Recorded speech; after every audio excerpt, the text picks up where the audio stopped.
What's going on, Tide fans? This is Gen716 back here again, and today I want to talk to you guys about the latest commitment of Jacorey Brooks. Again, I think this is a big signing here. Not just because he's a wide receiver, not because he's 6'3", 185 pounds, a physical receiver that can go up and get the football. Has that elite, has those elite athleticism, type of traits added to his game.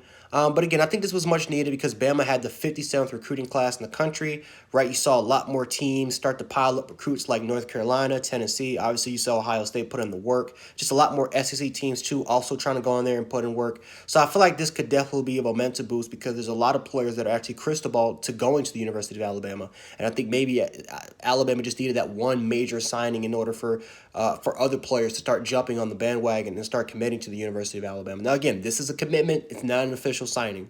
So you never know. Players could decommit, as we saw earlier this year, as we saw three other players decommit. But I do like this signing. I really, really do like this signing, this commitment here for Alabama. You pair him up with Ijah Hall, two big physical receivers that are 6'3", 100 and close to 190 pounds. They're both leaned out, got some muscle mass to them.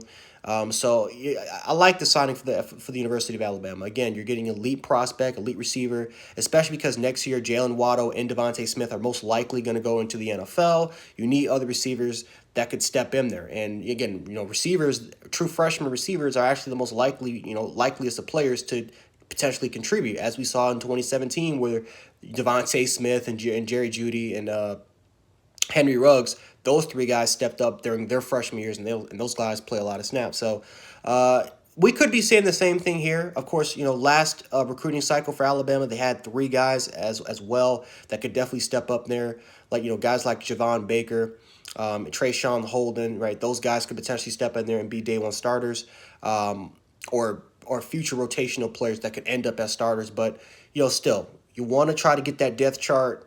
You want to try to get as many players as possible in that depth chart, and getting two elite receiving prospects in Ijah Hall and Jacorey Brooks, two players that bring two different type of sets to the table when it comes to not being elite at route running, but when it comes to just physicality, catching the football, but still having that repertoire of that route running repertoire added to their game. I definitely think that it's a nice added addition for the Alabama roster, potentially, if they continue to stay by their commitment and sign with us.